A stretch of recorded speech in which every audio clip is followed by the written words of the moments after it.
A gente muda de assunto, destaque internacional, guerra na Ucrânia. O país acusa a Rússia de roubar carga de grãos do país. Vamos para lá então, nosso correspondente Luiz Kawaguchi, ao vivo.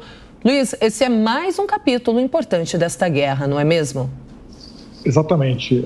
Isso causa muito medo nos ucranianos, na verdade é até mais que uma carga.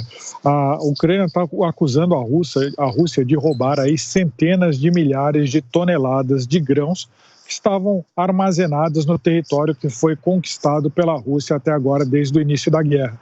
Isso é muito importante, isso causa muito medo nos ucranianos, porque isso remete a um episódio histórico chamado Holodomor. Na década de 1930, a então União Soviética, ela apreendeu a parte da produção agrícola da Ucrânia e milhares de pessoas, dezenas de milhares de pessoas morreram de fome aqui na Ucrânia. Então, isso deixa eles de um alerta máximo quando eles ficam sabendo que a Rússia está colocando cargas de grãos do território anexado, está colocando em trens e levando para a Rússia. Então isso dá aí medo que eles voltem a passar fome. Mas, por enquanto, é uma coisa mais simbólica do que real, porque, segundo a Ucrânia, a Rússia teria aí condições de anexar ou levar cerca de 1,5 milhão de toneladas de grãos que estavam estocadas na área conquistada. Só que, segundo uma avaliação da FAO, a Agência Mundial de Alimentos, a Ucrânia tem cerca de 19 milhões de grãos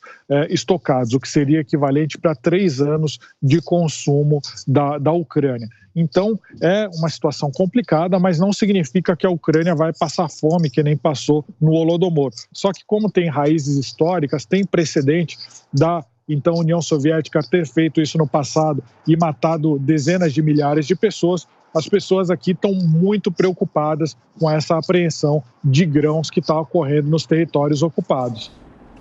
Agora, Kawaguchi, queria que você fizesse um relato para a gente de como está a vida aí na Ucrânia, passados pouco mais de 2 meses do início dessa invasão russa. Como é que tem sido o dia a dia dos ucranianos? A guerra já passou a fazer parte da rotina, o ambiente já foi normalizado, ou seja, as pessoas já saem às ruas, escolas continuam funcionando, as pessoas vão ao trabalho. Num sábado como esse, saem para passear, vão fazer compras, vão a restaurantes, bares, ou não, estão mais reclusas. Como é que está a vida da população ucraniana passados mais de 60 dias do início da guerra, Kawaguchi?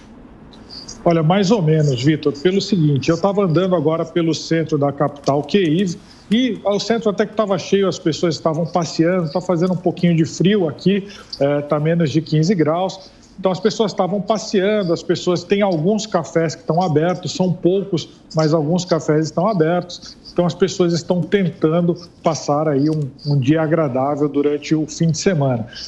Elas tomaram muita confiança depois que no começo da guerra, quando toda a região, toda a Ucrânia foi bombardeada, todo mundo ficou com muito medo, principalmente depois que as tropas russas chegaram muito perto, chegaram a 20 quilômetros da capital ucraniana.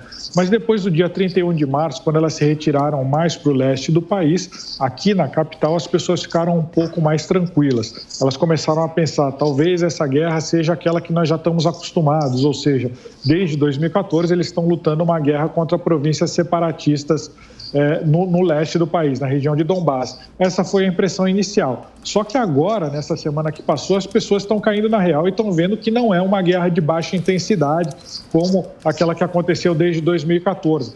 A capital, Kiev, está sofrendo bombardeios constantes, não só Kiev, mas diversas cidades grandes da Ucrânia. Então, está sofrendo ataques de mísseis, tem uma tensão constante. Então, até certo ponto, as pessoas estão tentando retomar a sua vida comum, mas não é que nem antes. Você tem ataques de mísseis, você tem sirenes de ataques antiaéreos tocando várias vezes por dia, então não tem como levar uma vida normal. Uma grande parte das escolas ainda continua fechadas, uma grande parte do comércio ainda não está funcionando. Então, esse país ainda está longe de voltar à normalidade.